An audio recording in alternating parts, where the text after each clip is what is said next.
Du militantisme estudiantin au militantisme politique, Guy Dossou-Mi Tokpei, ancien député à l'Assemblée nationale, en est bien un exemple. D'où sa présence ici pour partager son expérience avec ces jeunes étudiants de l'université d'Abomey-Calavi. Dans un langage direct et dans un style bien propre à lui, l'orateur du jour a d'abord expliqué aux jeunes étudiants l'importance de militer avant de leur démontrer qu'il va au-delà de la dénonciation. Si l'autorité vole, dénoncez. Mais à côté de la dénonciation, prenez les responsabilités pour être à sa place demain. Mais au nom de quoi vous allez dénoncer quelqu'un qui fait mal? Et vous qui savez bien faire, vous n'allez pas prendre un jour le pouvoir. Ça n'a pas de sens. Je suis venu vous dire cet après-midi que notre défi, parce qu'on a un défi commun, c'est un défi qui ne se limite pas à la dénonciation. C'est un défi qui doit vous conduire à l'action. Si le défi ne vous conduit pas à l'action, laissez-moi vous dire que vous n'êtes pas utile. Quand on est sous l'emprise de l'émotion, on prend des décisions. Mais ceux qui sont forts, ceux qui font de grandes choses, c'est ceux qui laissent l'émotion passer après et qui continuent de dire, malgré que l'émotion soit passée, j'irai jusqu'au bout. Donc, pour aller à l'action, il faut pouvoir intégrer et être parmi les téméraires. Pour réussir cet engagement, il y a une étape cruciale à franchir, selon Guy Dossou-Mi Tokpei. La moindre des choses, cultivez-vous. Apprenez à dire les choses telles que vous les pensez.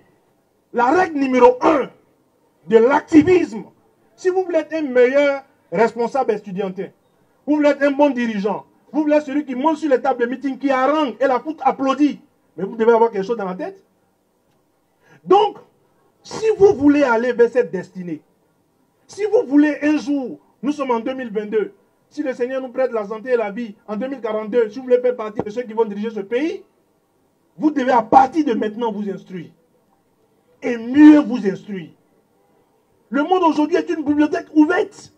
Pour Habib Arandessi, président d'honneur de l'ONG La Voix des étudiants qui a initié cette assise, le militantisme est de plus en plus délaissé par les jeunes qui l'assimilent à de la délinquance. L'objectif de cette assise vise donc à susciter cet engagement en eux afin de préparer la relève. Nous avons constaté que, au niveau de la jeunesse notamment, le militantisme n'est plus de mise.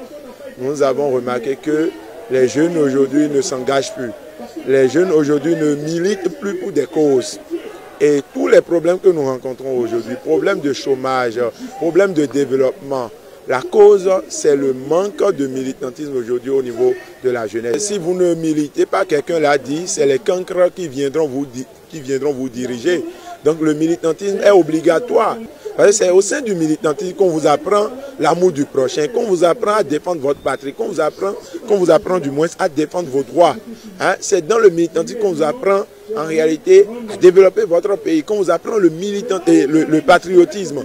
Avec son parcours de militant depuis l'université jusqu'au Parlement, où il a été l'un des rares jeunes députés adulés pour la qualité de ses interventions et son combat politique, Guy Dossou-Mi Tokpei reste un modèle inspirant pour la jeunesse estudiantine. À la fin, il espère avoir semé de la graine dans le cœur de ses étudiants, venus nombreux l'écouter. J'ai été comme eux.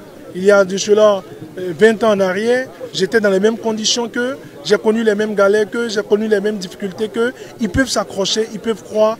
Et je suis sûr que d'ici quelques années, ils feront partie de ceux qui vont diriger ce pays. C'est que tous nous avons du potentiel. J'étais venu cet après-midi dire aux jeunes frères, aux camarades étudiants, que quelles que soient les difficultés, on peut aspirer à changer les choses dans ce pays. Parce que si les changements, les vrais changements, les changements positifs ne partent pas du campus, alors on est mal barré. Quelles que soient les difficultés, ils doivent croire qu'un jour, ils pourront être là où les choses se changent. Donc j'ose croire qu'on s'est compris, on a échangé, on a communié et je crois que le plus important, c'est que cela puisse servir à plus d'une personne. Aujourd'hui plus que jamais, les jeunes ont besoin de s'identifier à leurs aînés pour se convaincre que le changement est encore possible et qu'ils peuvent en être les acteurs.